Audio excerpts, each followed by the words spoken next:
Welcome back to the program, guys. Another Fahim Anwar Dance Hour coming at ya. Coming at ya. I'm going to do radio morning drive time. I'm going to bring that flair back to the podcast element. Just do that voice, even though it's a clean slate. If you talk like this, then you've done radio for a long time. But it'd be funny to do podcasts and still talk like this. Maybe have I done that as a sketch or a sketch idea? Where it's like two radio guys who are finally coming to terms with the fact that podcasts are the new medium. So they're trying to be real, but they still have this voice. They're like, yeah, so they're like, my dad used to beat me, right? And I guess I've never gotten over that trauma. That's crazy, dude. Thank you for sharing that with me. It's like two drive time guys who have a very intimate podcast to get to the bottom of it. You know, I always said that I like women, but I think I might be slightly bisexual. Thanks for opening up with me, dude.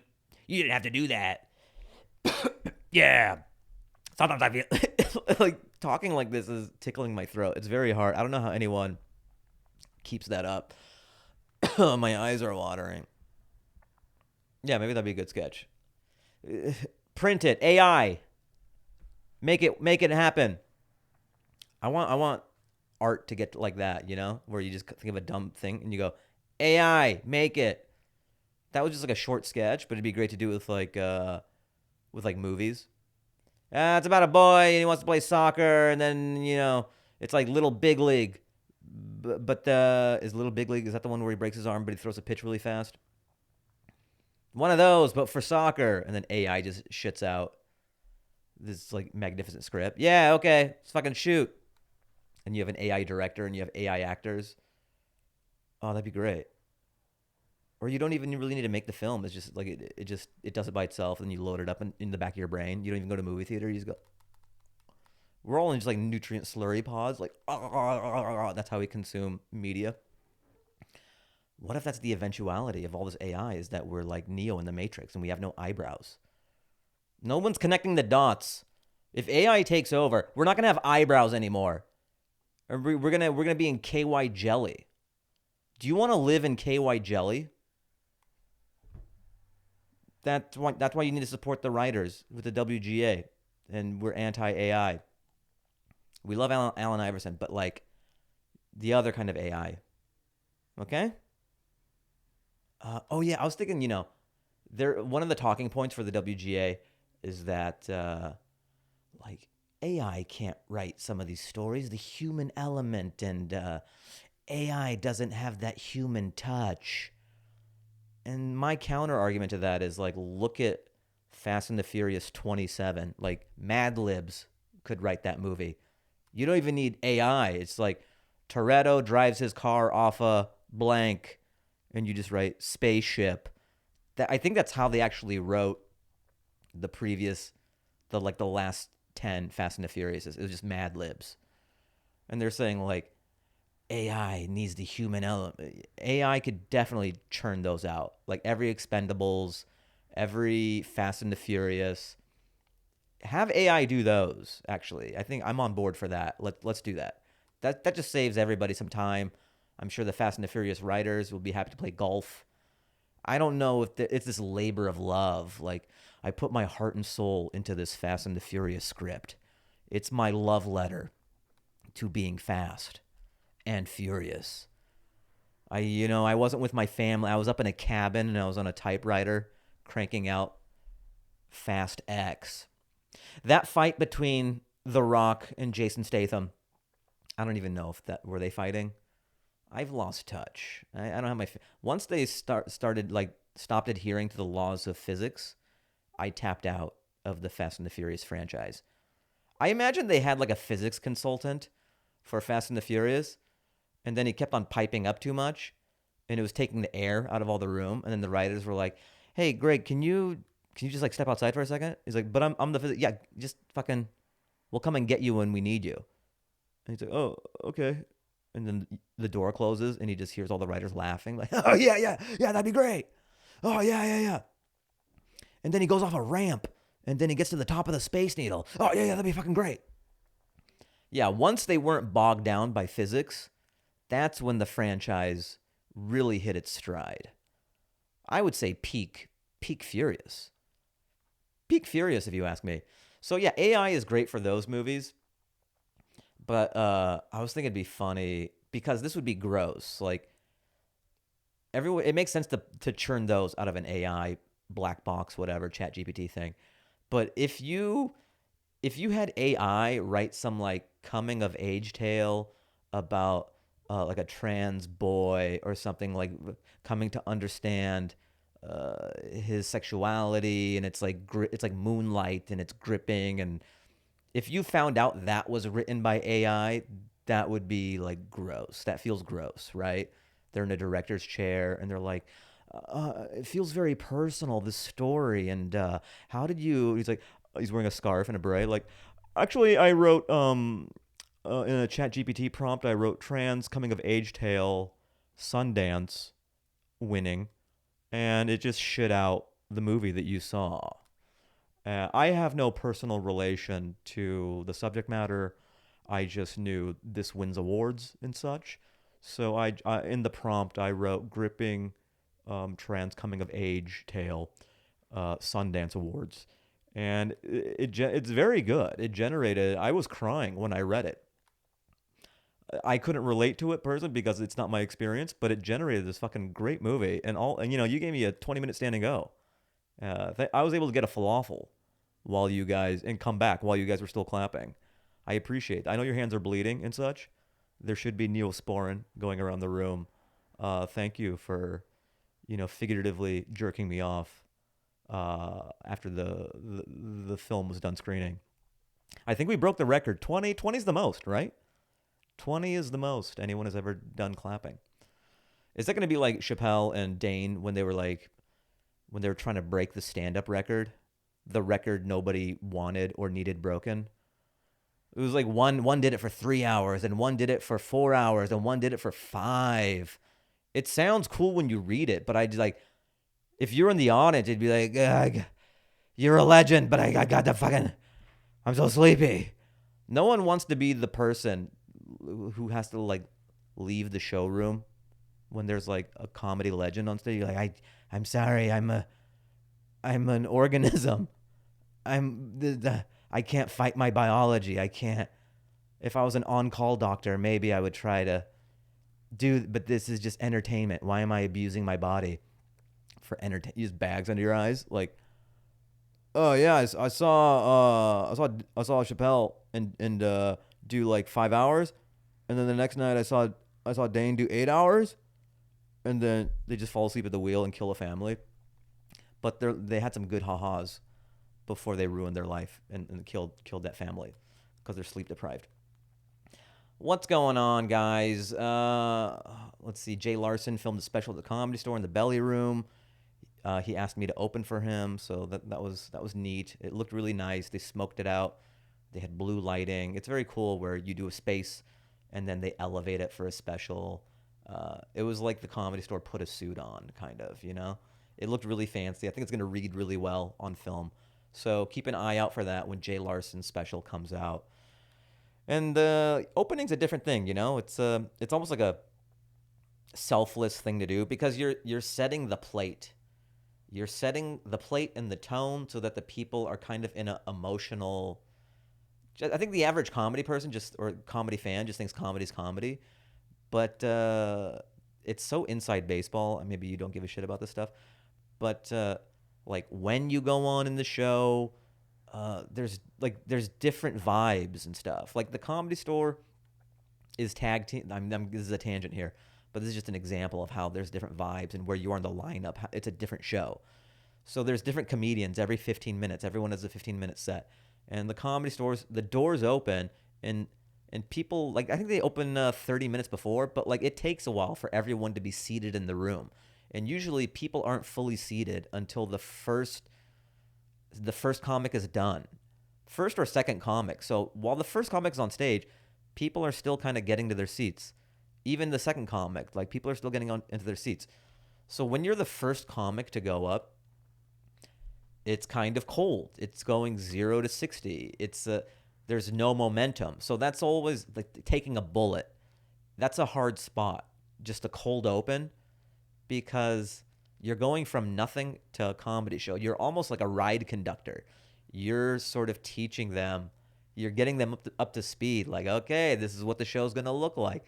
So whenever you go first on a show, it's a selfless thing. Like the people who do cold opens at the Comedy Store, it's you can't do as well as if you were to do that set in the middle of the show. But it's a hierarchy. When you're a younger comedian, you're grateful even for that cold open spot, and you do learn techniques and everything that help you later on. But yeah, so the cold open is tough. Just anytime people are still straggling to their seats, you don't have people's full attention, so it's tough. Like you'll have pockets listening. It's a selfless thing. And then I mean, what I did isn't that degree, like cold open. It's not like that selfless, but I think Laura Peak went up. She did 8 before me, and then I went up, so it wasn't even as bad. Laura had a tougher job because she had to go cold, and then I went after Laura. I did like 15. They had me stretch first show because I think they wanted to wait for everybody to get their drinks. That's always funny when you're up there. Stand-up is the only profession I feel like where we just like stretch because we're just talking and bullshitting. You just do more material. You do crowd work. So I'm like 5 minutes into my set, 10 minutes into my set, and I just see some guy all dressed in black. He just like comes to the front of the stage with on a knee, and he gives me the stretch sign, like, and I'm like, okay. So then I gave him 10 more minutes or whatever they needed. Then they told me it was all good. Introduced Jay. So check it out when that comes out. What else? So I'm doing food delivery on the receiving end. I'm not. Things are going okay, guys. I know you're worried for me. You're like, oh fuck, you're giving food to people now. I am the purchaser and ingester of the food delivery. I'm not going to tell you what company because Daddy doesn't give free promo. If you're a food delivery company and you want me to shout you out, give me some meals. Make me look fat as shit on camera, okay? Make it look like I've been enjoying your product as I just balloon from week to week. Until then, no free shout-outs. I'm not even going to tell... Yeah, I'm not going to tell you the one I'm doing. I just had this moment where I'm like, I'm doing Uber Eats a lot. I'm doing Postmates a lot. Actually, not Postmates. I was doing DoorDash and Uber Eats. I was like bouncing between the two. It's like being bi-coastal. I do Uber Eats and DoorDash, I like to mix it up. Sometimes I might throw a Seamless in there. Guys, tell me what you use in the comments. Write down below, what food delivery service do you use? Or are you vehemently opposed to it and you think that they are scum of the earth, people who use food delivery, and you should cook? I don't love cooking, okay? Get off my back. I don't spend a lot of money. The only thing I spend money on is food because I don't really cook. I don't buy clothes. I don't buy, I don't buy things. And if I do buy things, it's like for my business. Like, okay, I need a new laptop. It's all functional. I think I'm very grateful that I'm not like super materialistic. Like things don't bring me happiness, which is great. I was talking to some young comics and I don't know why it came. I think it was Derek Poston and like Hasan Ahmad, like Hasan Ahmad. Fuck, I'm fucking up his last name. Should I figure? No, I was gonna just like figure it out on air right now, but that'd be so much dead air. Hasan from Austin. They're out there now. So we were walking to we were walking from Vulcan to what is it? Creek in the Cave. So they're like a few blocks away. For some reason, I was just sort of like talking about my philosophy with money. I was saying like, use money. This is like sliding into advice again for some reason. Half comedy, half advice. I go, use money for opportunity, not things. Like, things are anchors. And it's better to use money for opportunities because opportunities beget more opportunities and more money. Things just keep you tied down. And then the example I gave was I keep my nut pretty low. I don't spend a lot of money on much stuff. I have savings. I'm pretty good with money other than just like me eating out too much or doing food delivery. That's my only vice. But then I don't spend it anywhere else, so I allow myself to have that vice. But I told them, I'm pretty good with money, so, I don't really like buy a lot of materialistic things. And then when the pandemic happened, I had the Zoom writing job, and then I missed doing stand-up. I wanted to do stand-up still. So I just rented a place in Austin while keeping my house in LA. And the only reason and then I got to do Rogan again. I got to do a show with Rogan and Chappelle, and then I got to do stand up. I got to like hone and perfect my craft during the pandemic, and still be able to bounce between LA and Austin because I had enough money to create that opportunity. I could afford to rent a place in Austin until things cooled down in LA.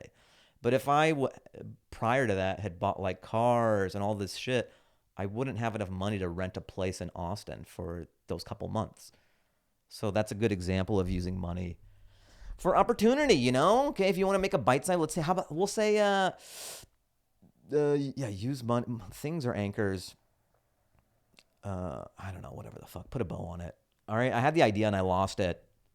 Okay? I was going to print some merch with some motivational. I always think, man, if I pivoted into like motivational speaking, that's where you make the real money. Because like ha-has are fleeting. Like no one puts value on ha-has.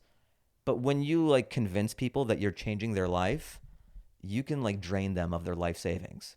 And that's what I want to get into that space. I want people to I want that Tony Robbins effect. Oh man, like if I start healing people too, that'd be great. But yeah, if I could just convert. Also, you don't have to be as funny when you get into like self-help. Because like when you do stand-up comedy, you got to be like making people laugh every couple seconds. But when you're talking like at this level and changing lives, and you got to break out of this mindset, you could do like one joke every 3 minutes, and people are like, "This guy's a fucking riot." this guy's changing my life, and he's hysterical. He has a joke sometimes. My brain was wired a certain way. I had this thinking that the world programs that you do, but he snapped me out of it. I also like how Tony Robbins says fuck a lot. Like, whoa, this guy, he knows his stuff. He says fuck so many. He's like me. He's like the teacher turning a chair backwards. Like, yo, let me get on your level. Like, whoa, this sub's different. This substitute teacher is different than our real teach. He sits in a chair backwards, but adults always sit in it properly. Maybe I should be open and listen to what this adult has to say. I was wrong about you, teach. You got through to me, all because you turned a chair backwards. Where was I going with this? Oh yeah, food prep. Wow. How the fuck did we get to a chair turning backwards from food prep? I'm doing that, okay? Love it or leave it. That's my life.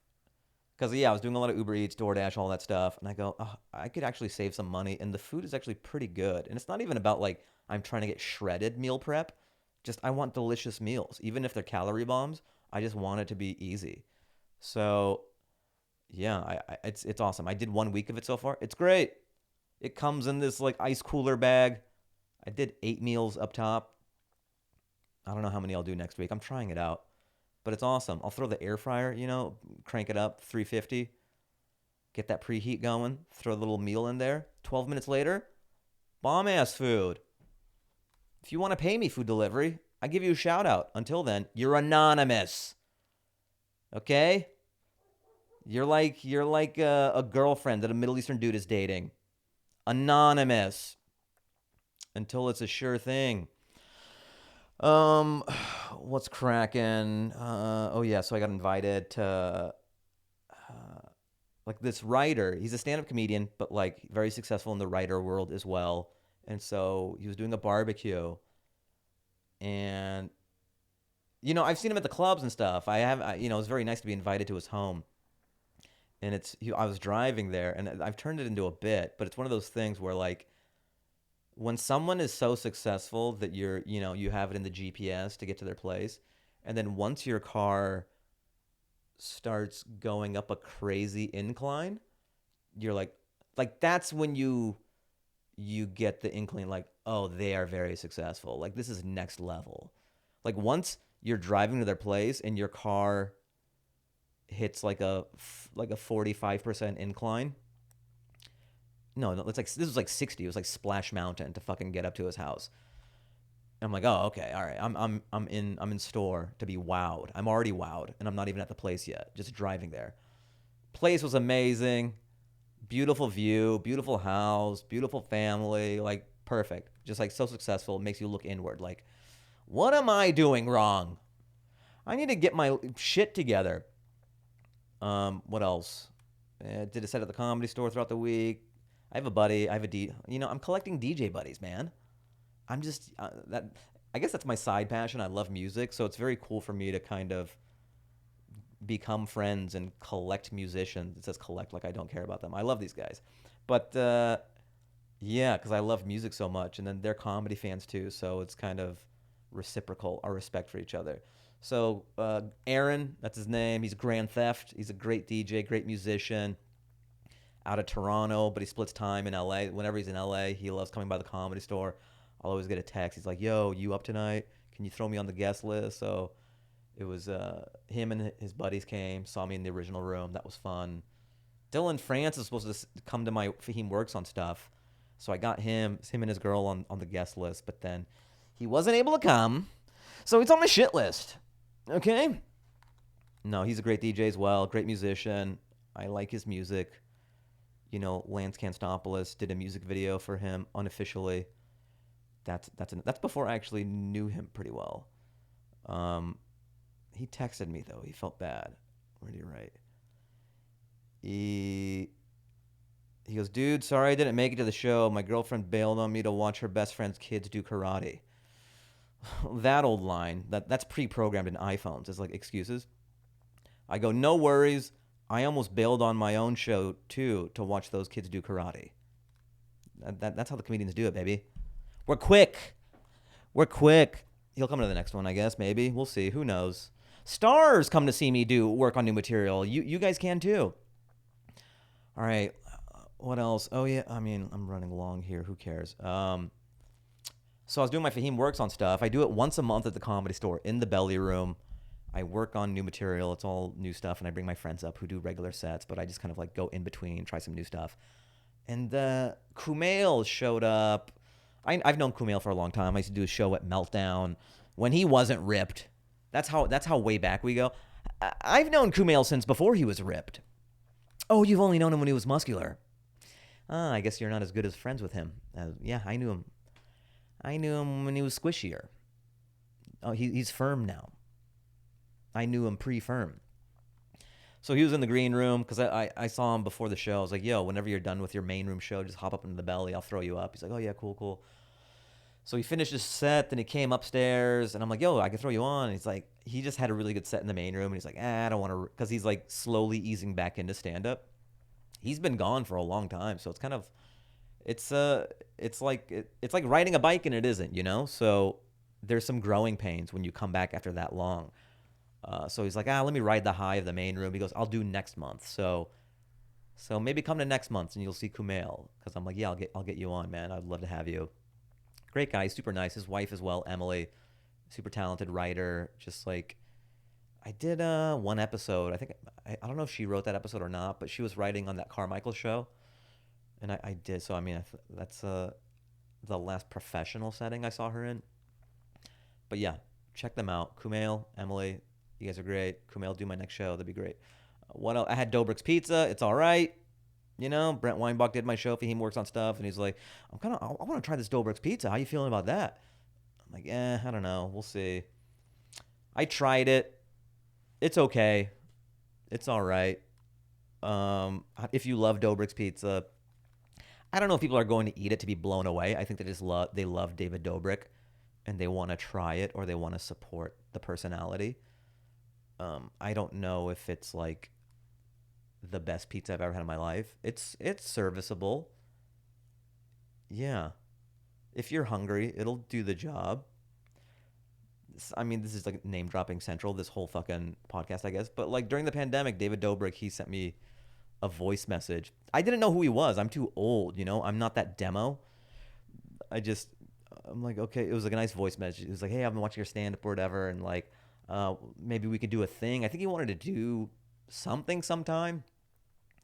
I don't know what that would be or what that would entail, but I was like, yeah, sure, man, I'm down. And then nothing ever happened with that. But I do remember I was at my uncle's place in San Diego, and he has a daughter like in her 20s. And then I had just mentioned offhandedly that David Dobrik left me a voice message. And it's almost like The Usual Suspects where they drop the like she was stunned. She was like, "No, he didn't." I was like, "Yeah, you did." It's like, "No, he didn't." I go, "Is it this?" And then I pull it up, and she was just like dumbstruck. I guess that he's huge, I suppose. I'm not throwing shade or anything. I run in different circles. I'm in the DJ circle, okay? Unless you're Grand Theft or Dylan Francis, I don't know who the fuck you are. Unless you're one half of Odessa, that's right, I left that out. One half of Odessa loves me. Some of Alt J loves me, okay? The lead singer and the drummer. I don't know how the other members feel about me, but those two like me. Some musicians, Swim Mountain likes me. Yeah. All right, check them out, guys. All right? David Dobrik left me a voice message one time and then never followed up. That's okay, though. He's a busy guy. He's running pizza places. Yeah, okay. Again, that's one of my things, I want to get big enough to where I can have a product where I'm selling my cocaine, Fahim's cocaine. Dobrik can keep his pizza. Fahim's cocaine is going to take over. Maybe after you have a slice, you do a rail of Fahim's cocaine. All right, did that. Talked about that shit. All right, we ran it pretty much. Do I talk about this? I guess I'll talk about it. So, yeah, I told you I went to Napa, right? I stayed with my buddy, Eric. Super nice. Him and his wife, Anna. Like, they have a place in Napa. I stayed with them for Labor Day. It was fantastic. Their baby was there, too. Cute guy. Cute kid. And then I'm bad at this. I'm trying to get better about it. But, like, part of being an adult is, like, knowing how to do adult moves. And that is, like, sending gifts. I'm so bad. I know there's love languages and everything. Gift giving is I'm so bad at it. I'm bad at like when to do it. I'm bad at what to give. People who are really good at it, I'm envious. It's such a great skill and trait to have. I'm kind of indifferent. It's neat. Obviously, I'm very grateful when I get a gift. I'm more about like spending time and vibe and hanging out with someone. That's enough. Well, we'll throw quality touch in there, guys. Or physical touch. I combine two. Quality touch. Yeah, I'll do a physical touch thing. Yeah, probably quality time, physical touch. I'm good, baby. I don't need gifts. But a lot of people are receptive to gifts and stuff, so I got to get better about that. So it was such a nice thing for them to do. I'm like, this is one of those times where I should do a gift. And then also we like steak and stuff. I think once you hit a certain age as a man, you're laser focused on meats for some reason. It's like in our DNA that once you hit like 30, you just think about ways to prepare meat, ways to season meat, different types of meat. Marbling becomes part of your lexicon. You never thought about marbling, and now it's all like dry aging. Wagyu. Oh, you do Japanese Wagyu? I do American Wagyu. What, you do A5? That's too much marbling for me. A little less what do you do? Wood charcoal? You can do a deep dive. That's what manhood looks like after a certain age. So you can look forward to that. Just bad backs and meat. So I was like, let me get him some meat, And then I got him some. Again, I'm going to tell you. We'll just say I got him meat. I was going to tell you where I got it from. But no one's getting free promo. Okay? This is like a scared straight. No company's getting free promo. Pay me. Show me the money. And I'll tell you what I'm spending my money on. Help me help you. Sent him some meat. That's pretty baller. 200, 300 on some meat. That's adult living. That's a lot of money. But I'm at the point now where I'm like, yeah, let me show my gratitude. Here's 300 on some fucking meat. And that's kind of nice. It came in a box. They weren't there, so their neighbor had to like put it in their freezer or whatever. But it's the thought that counts. It didn't spoil. That's all that matters. Sent my boy some meat, okay? And you could do that too. You can go I did that as well. I went to a winery, and then I sent my parents like 4 bottles of wine. That's a thing. It's just mailing people stuff. I think that's my move. I don't have to like package it. It's like I'm already there, and then it's a unique thing. It's just super easy. I'm probably spending more than, if I was a good gift giver, but the convenience just pays up. Like, it's worth it to me. It's like the Uber Eats and DoorDash of gift giving. Like, just throw some money at the problem, and that checks the box of doing the gift thing. Because I'm not so good at buying it, wrapping it, sending it, knowing the exact thing. But I'm like, oh yeah, people like wine. Send a box. Yeah, people eat. He likes meat. Fucking send it to this address. That'll make me a good guy, right? All right, guys, we did it. Please remember, rate, review, send emails. So fahimanwardancehour@gmail.com. Actually, we did get one email. I want more, okay? But we only have one this week. Until you guys pick up the pace, I'm just going to yell at all my listeners. Be a company and pay me money to talk about you. And also write me emails if you're a fan and you want me to talk about shit. All right, let's pull up this email, guys. Come on. fahimanwardancehour@gmail.com. Get into it. Oh, yeah. Rate, review, thumbs up it. Hit the subscribe bell. Subscribe to the channel. Follow on Instagram, Fahim Anwar Dance Hour. Okay. This should be in a special folder. Okay. And the folder's called Mailbag. Okay, I'm in airplane mode, so nothing's coming up. Okay, I'm getting off airplane mode. This is riveting. This is riveting podcast, not dead air. Here we go. Oh, this is like a return writer. Here we go.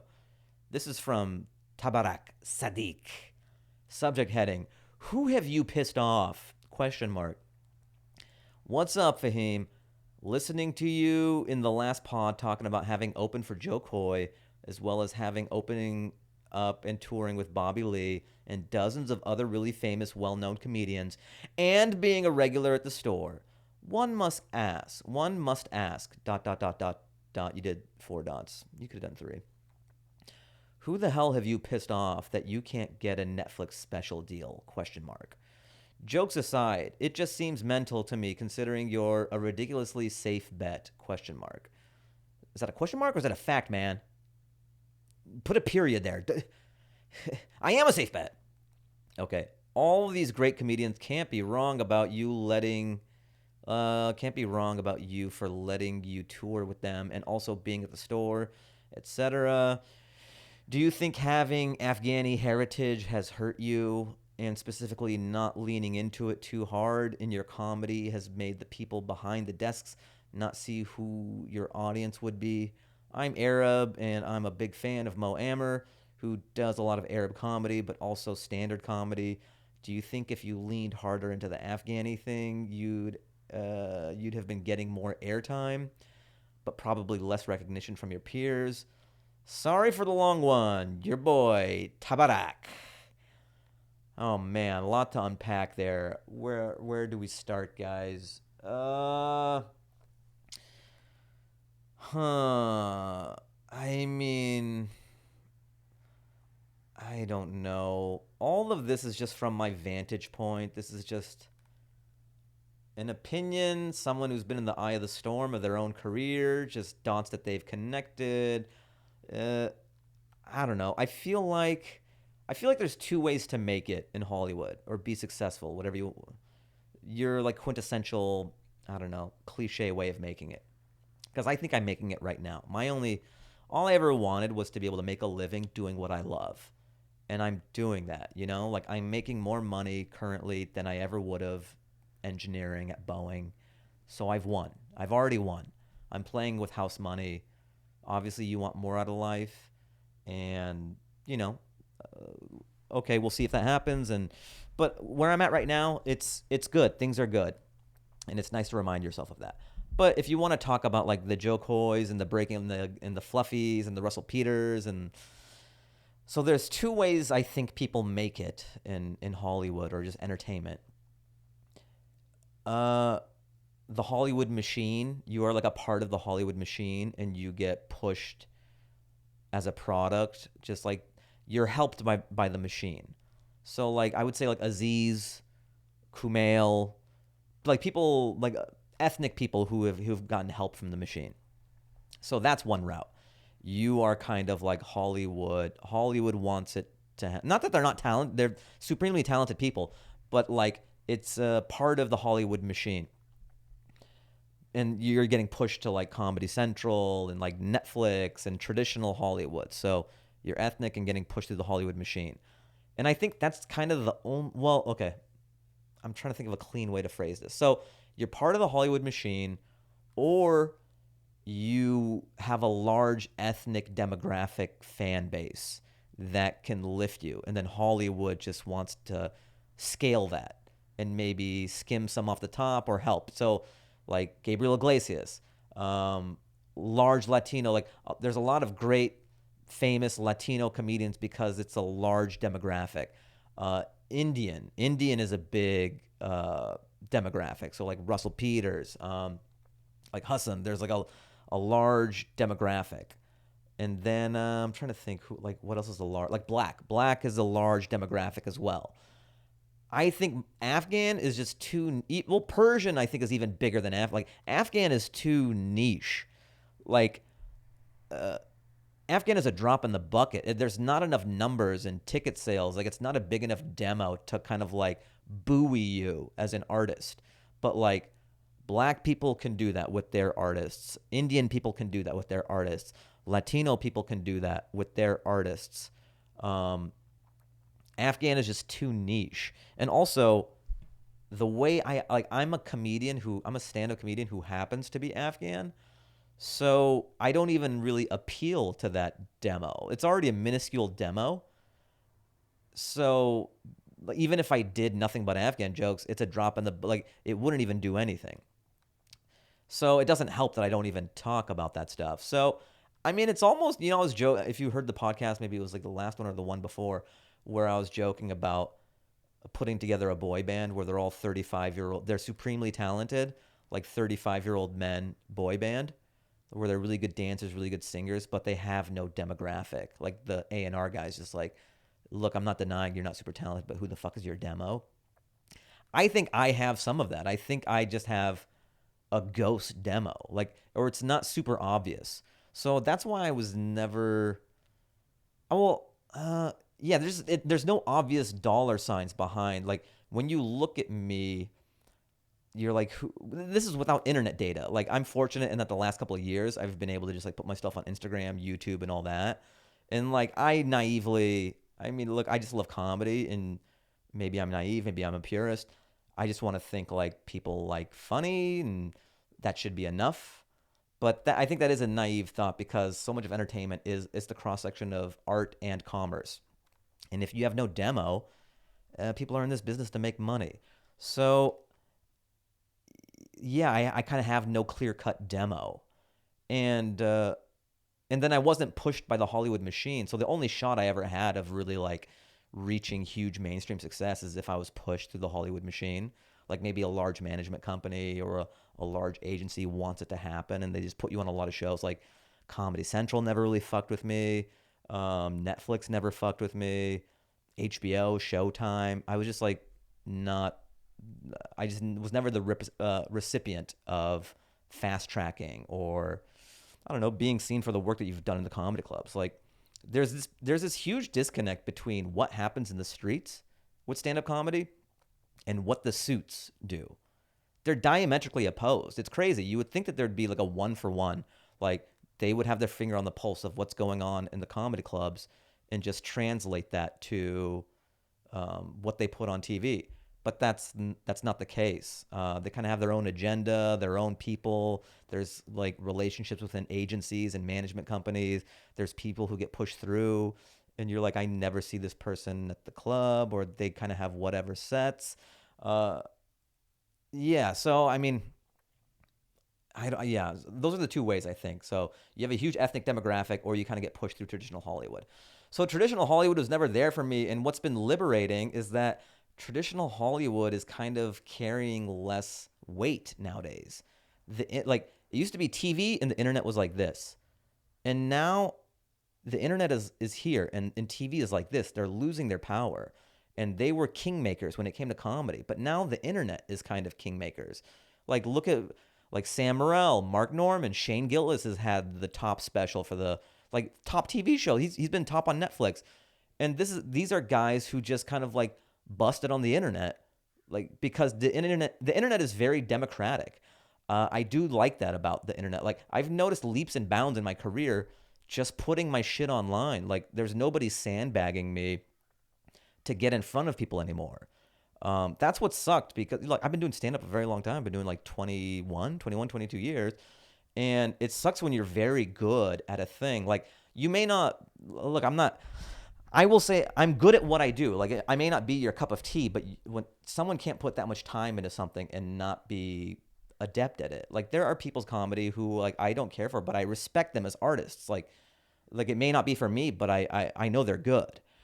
So I may not be your cup of tea or whatever. Maybe I am. That's not the dispute or whatever. But my axe to grind or whatever, or my frustration is, say, maybe, 5 years ago, 10 years ago, when you're really, really good at comedy and like no one's giving you a shot to even be seen. It's like having NBA level talent and you're not allowed to be in the NBA. That's got to be frustrating. But now with the internet, you can sidestep all that bullshit and just let the people decide. So I just do stand-up clips now. I do my Fahim Works on stuff and I put it on YouTube. And it finds an audience that way. I think sometimes Hollywood are such bean counters that they forget about people who just like funny.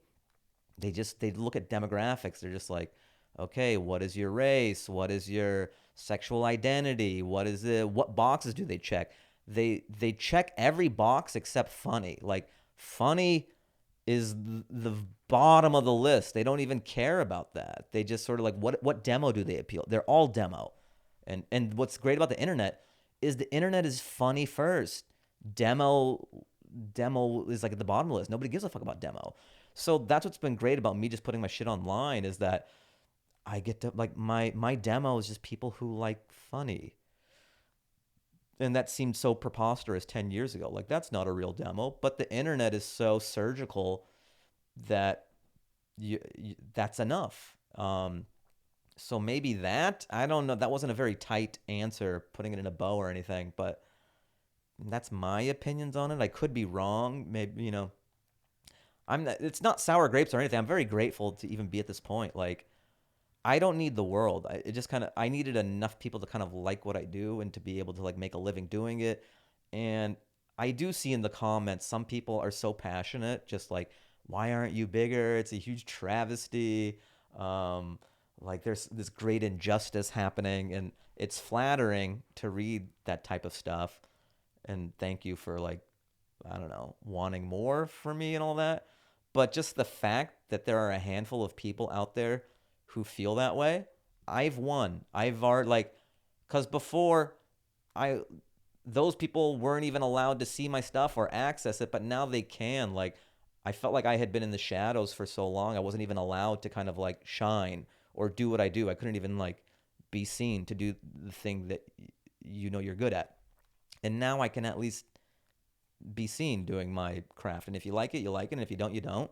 But at least no one is like blocking me from doing it. Or, there was X number of spots on Comedy Central. There was X number of spots on Netflix. And if you weren't that, no one got to see what you did. And it was disheartening. And now no one controls the end. Like, no one can bottleneck you. No one can sandbag you from uploading on the internet. And it's a beautiful thing. And Hollywood is losing their grasp on being the tastemakers of comedy. And it's Mad Max on the internet. And I love it. And I welcome it. And I know some people want me to be bigger and stuff. And thank you. It's flattering. But just the fact that there's that many people out there who are fans of what I do, I just, I feel seen, and that's enough. I like what I do. There's enough people out there who like what I do. It's all good. We're good. We're just going to keep on growing. We get to where we get. At the end of the day, I get to do whatever I want on stage. I get to do stand-up. Everything else is icing. I'm playing with house money. Thanks for wanting more from me. We'll see what happens. But, life's not bad. Life is good. All right. I guess, does that kind of answer it? I wish I had a more streamlined. That was kind of stream of consciousness, kind of ranty, imperfect. I didn't mean to throw anybody under the bus if I did. Okay, I gotta blow you out to a song, guys. I told you to rate, review, all that shit already. Okay, well, what's the song gonna be? Here we go. What do we do? Okay, I don't know about that. This is good airtime, right? Just hearing me, him, and haw. Oh, I almost forgot. Guys, I have to promote my dates, all right? I have some tour dates coming up. I'm going to be at the Houston Improv, October 20th, October 21st. That's a Friday, Saturday, 2 shows each day. And then Wednesday, I'm filming my special in Nashville at Zany's, okay? 2 shows, October 25th. Come to one of the tapings, all right? See your boy thrive. Support him. It'll be good. I'm going to capture what I've been doing most of the last year. I've changed a few things. It'll be a little different, but like most of it will be roughly the same. I'm getting into the weeds. You guys don't care about this shit. But yeah, I'm splitting hairs. Come to one of those shows, guys. I'll be in Houston. Okay, guys.